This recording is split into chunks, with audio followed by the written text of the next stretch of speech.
read it. Okay, now take the card and pocket it. How do you remember in a conference you met so many people? Yes? Yes or no? Will you remember? So always look into the card and talk. Okay, Mr. Das, where does he work? Okay, he's over here. Wow, wonderful. Okay, how long have you been working? So have a little small conversation. Make the person feel important and talk about it. And for the Japanese, they see the way you exchange the cards. If you take the cards and you pocket it, they're not going to do business with you. If you take, a card is a mini CV for them. So you have to do, okay, where is this place? Where is this hotel? Okay, eco-friendly. What do you mean by eco-friendly? To what extent it is eco-friendly? When did it become? They will do a little interaction and finding out many things about you. And if you keep it straight away, and if you do not do the same for them, they will never do business. So beware, wherever you're going, whatever culture they follow, you need to adapt it. Now, business cards, you go into a meeting. I have seen people giving business cards this way, like a pack of cards. And at the end, they leave it over there. I think it's better that you stand up and give the business card and keep in front. When you're doing cross-cultural business meeting, the norm is keep it over here. Okay, because you do not know whose name is Fine, whose name is Fetch, rather than you, second, third, no, fourth, no. Okay, fine, can you answer this? Can you help me understand this, Fetch? Can you help me do this, John? So you know their names and address them with the names. So cross-culturally, and remember to collect them at the end. And better, if you're one of those too good, very sincere, you write at the back of the card at the end. Later, not in front of them. Okay, I met this person over here. I can do some business over here. He's just for interaction. He's just for acquaintance. He's just to be given his details to someone else who can actually benefit. You put all those things, you categorize, because at the end when you're sending it to the dry cleaners, you take off those cards and you don't even remember where they are, who they are, from where are they from, what use are they going to be. So utilize every moment in a very, very beneficial manner towards you and towards others. Okay, this is a card. Now when you give the card, come in. You meet and give the card immediately? No, only towards the end. This is a card, give it with both the hands, particularly men, and ladies, since they have a bag, they can give it. So bow a little. Now when you give the card, mind you, whether it's a man or a woman, ensure you're not touching the body. I do not take the card this way. Okay? Or when I'm giving the card, I'm not giving it this way. So the slightest of hint the person at the other end should be getting that you're going to touch, or by mistake or knowingly or unknowingly you've touched. Now if you've touched and if you could assess it, always say sorry. But try not to touch. Body contact has to be avoided. That's professionalism. Thank you so much, young lady.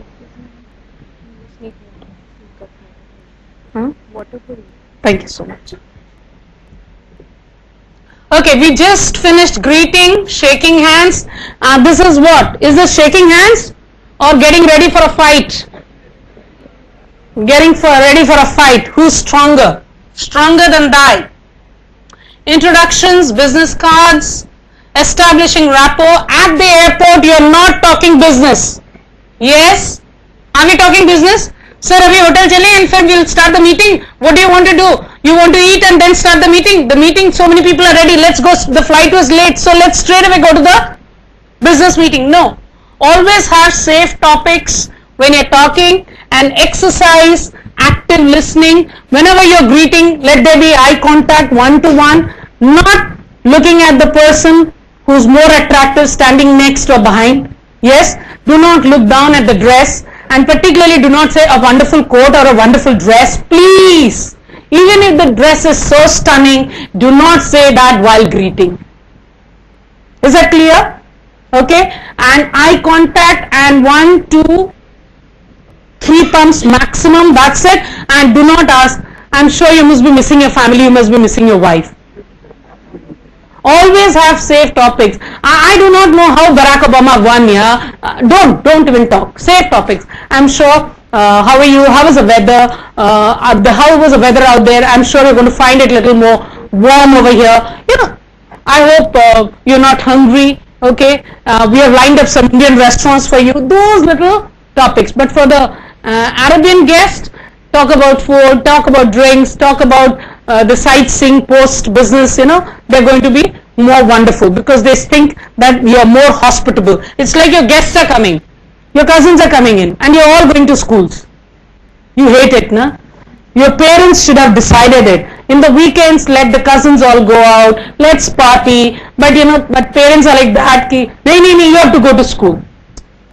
When my American sister comes with her children, my children do not go to school. I said, doesn't matter, your cousins are here only for a week. Test wale din chale jana, we'll just make up. But when we go there, no, this school is important, after cricket is very important, that golf is important, those piano classes are very important. So we are only free on a Saturday evening, so we can go out for a dinner and a movie on Saturday evening. That's it. And Sunday again, this is preparing for the workaholic forthcoming week. So people in America, again, if there are certain advantages, we Indians, if we are more adaptable, it's not that, but I'm just saying, we plan it out. Imagine guests come in and you do not even make them feel hospitable. Are they going to like you? Or you yourself, are you going to like yourself tomorrow when you look down or look back? Yes or no? I should be asking your parents that, not you. But tomorrow when you're going to host, please remember how to host, and particularly as a business host, remember. Okay, some Indian expressions and international usages. He is not in his seat. Please participate. I've got it particularly typed for you to get it interactive. Because I know there is a large audience, I could have otherwise given you little questionnaires or little exercises, do it. But this is a way I could make it, participative. So please at the back, what's your name, tall guy, who's sitting a little separate? Yeah, the one who's turning right now, you.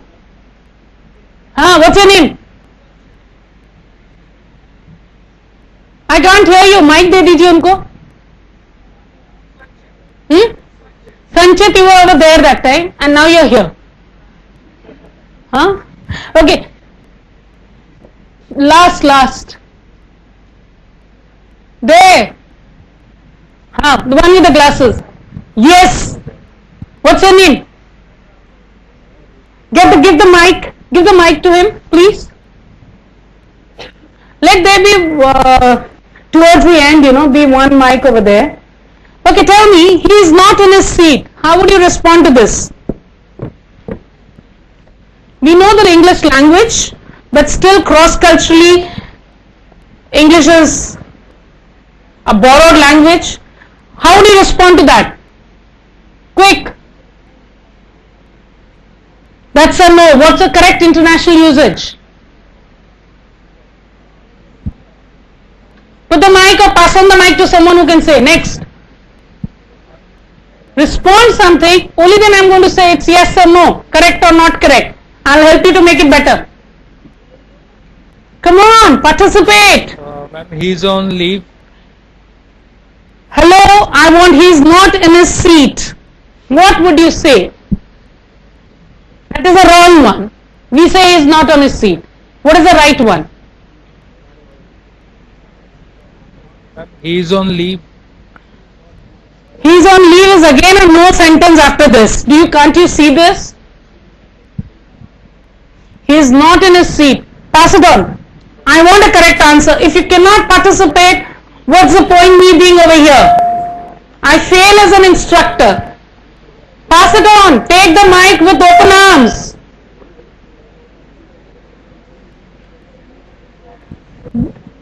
Ma'am, the correct statement is he is not on his seat. He is not on his seat, okay? Give the mic to the next guy over there, and that will give it to the last row guys. Since they have not participated enough and I cannot see them in a close quarter, I want them. Yes, take the next one. He is on leave. He's on leave. What is the correct usage?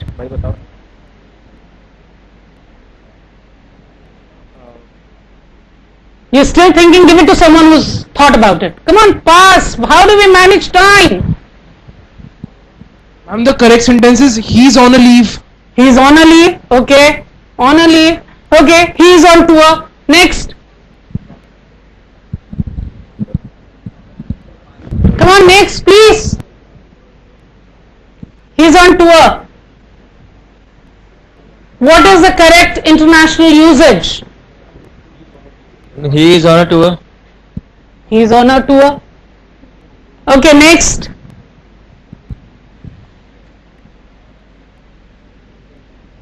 He went for a tour. Okay, next one. Mahesh, this side. Mahesh, this side. Come on. This side, Mahesh. This side, Mahesh. Okay. Last one over here in this page. Hi, John, tell me. That's not correct. We all say tell me. Yes or no? Yes, tell me. Yes, tell me. Yes, tell me. Yes or no? Yes or no? Do you see? Are you seeing the voice modulation up and down? Everything is having a different meaning to convey. Yes. Tell me. Hi, John. Tell me. What is the correct international usage? No? Okay, how can I help you? Not bad. Good. Okay, we give you the correct set of answers. You know, he is not in his seat. Seat means your back. In India, we always say he's not in his seat. You must say he's not at his desk, not in his cubicle, not in his office. But you're not going to say he's not in his seat. Beware of that. He is on leave. He is on vacation, taken a day off. He is on tour. Right from childhood we have heard about it. Tour, tour, tour, then tour, tour, tour, but both are wrong. It is business trip. Okay? Mahesh this side. This is Mahesh. Imagine in telephone, Mahesh this side. Amit this side. Are we His Majesty or Her Majesty? This is Anita. Yeah? Hi John, tell me. I think there are so many intonations for tell me and so many perceptions based on it. Hi John, how can I help? What can I do for you? Yes? Hi John, how can I help? Help, many times लगता है क्या help बोले? What can I do for you? Yes? People in the front, I'm not neglecting you. Yes. Tell me. I will revert to you. What is the answer? I will get back to you. Wow, I like you. Can we prepone it? Next one. Can we prepone it? Can we prepone it? Come on, use your... No? Anybody? What is the correct usage? Anybody? Huh? Shall we prepone? Do we have a word called prepone? No. Okay, can we move it? Move it forward. Okay? I think Nitin, you were very correct by saying, I will get back to you. That is much correct. In fact, more correct than I will revert to you. And people even write. The way you speak, you're going to write that way. I will revert back to you. Revert itself means back here and revert back. So beware of such usages. Now, can we move it forward? Can we shift it? Can we move it a little ahead? Yes, you are not going to say prepone. Of course, postpone is a word. Okay? Are we aware of such usages? Turn in your reports means submit your reports on time. Okay? I'll buy you a drink. Do this for me. I'm going to buy you a lunch today. People will say, why can't we buy our own lunch? We take it very, very much to our heart. But in reality, they want to treat us. So we must, whenever we go, we must be aware of their usages. Like, I'll tell you, people in the east and people in the south, when people say, ये देखो दाल पड़ा हुआ है, हाँ, वो पैसे पड़े हुए हैं, खाना पड़ा कैसे हुआ रहता था? ठीक है, खाना भी पड़ा हुआ, पैसे कैसे पड़े हुए रह सकते हैं? So पड़ा हुआ है मतलब गिरा हुआ. People think, whereas for you, People from Punjab or Delhi, people would say पढ़े हुए means है, हाँ, रखे हुए हैं. But people think the other way around, because we have so many adjectives and verbs and meanings for so many, for every noun and verb we have so many synonyms. Where are you putting up? Quickly. Where do you stay? Where do you stay then? Where do you stay? Where do you live? Okay, can we take it up later? Not bad. Where are you staying? Where do you live? Can we discuss it later? Can we talk it out later? Yes. Can we take it up later means can we fight later? Yes. We have spell checks. English language is a foreign language. We are used to typing. We are not used to writing. Mind you, we are bound to make many mistakes if we are put to a test. Because the kind of spellings you have been introduced and the kind of spellings we have been introduced to, everything has changed over. Because American English has come more into vogue. Okay? But when you are doing written communication cross-culturally, people will not tolerate a single error or a mistake. No excuse for any wrong usages. Because every time you are communicating, let it be orally or in a written format, you are being measured. You are being watched. You might say, I am in the lift. I can write something here on it. Nobody is going to watch me. But your conscience, your two own eyes are a witness. Yes or no? If you believe in the Supremo, the power of the creator of this universe, yes, somebody is actually watching you. दीवारों की भी कान होते हैं. So beware of that. You are being measured all the time. Use spell checkers. I think you're being measured, huh? I read a very interesting line. Many times the lifts, they have cameras, hidden cameras. People don't say. So many times people are caught unaware, huh? So try not to do anything funny, and particularly when you're in a group or so. But then one place I read, it was so sweetly written, I think we should all follow that. Please smile. You are on camera, you are under surveillance camera, everything very good. Please smile.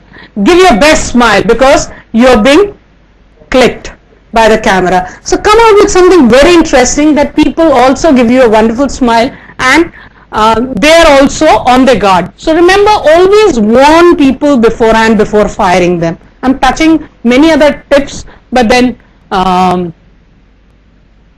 getting you back to the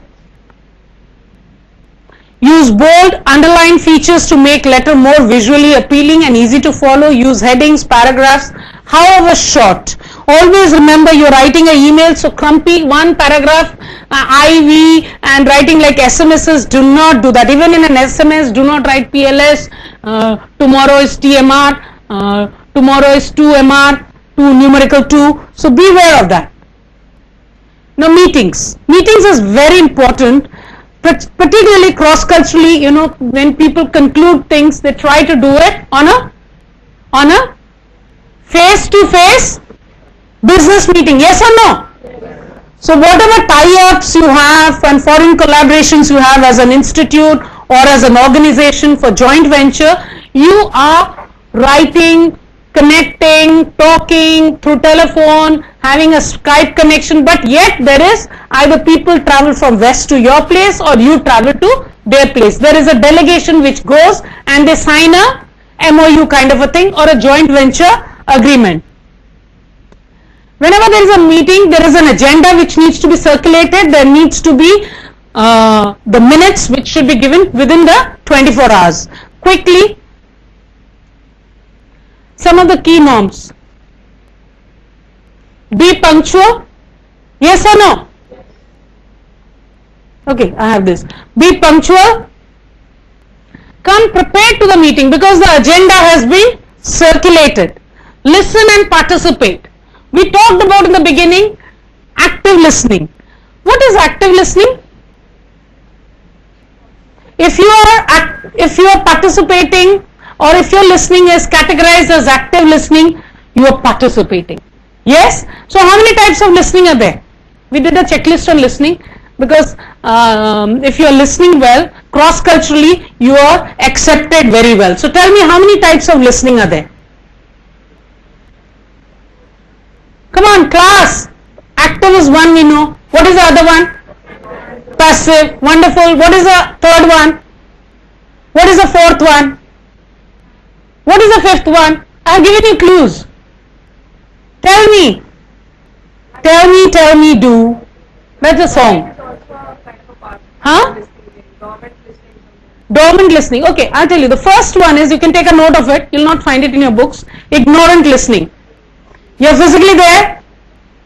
Your boss has sent you over here. Your director has sent you over here. You've got some other important engagements. You're physically here but mentally not here. So you're totally ignorant of what's happening. People, I as a speaker would think you're listening, but you're totally ignorant. Okay. Second is selective listening. What is selective listening? Did I hear? Can I hear something? Can you repeat? You want me to repeat or something? Class at the far end.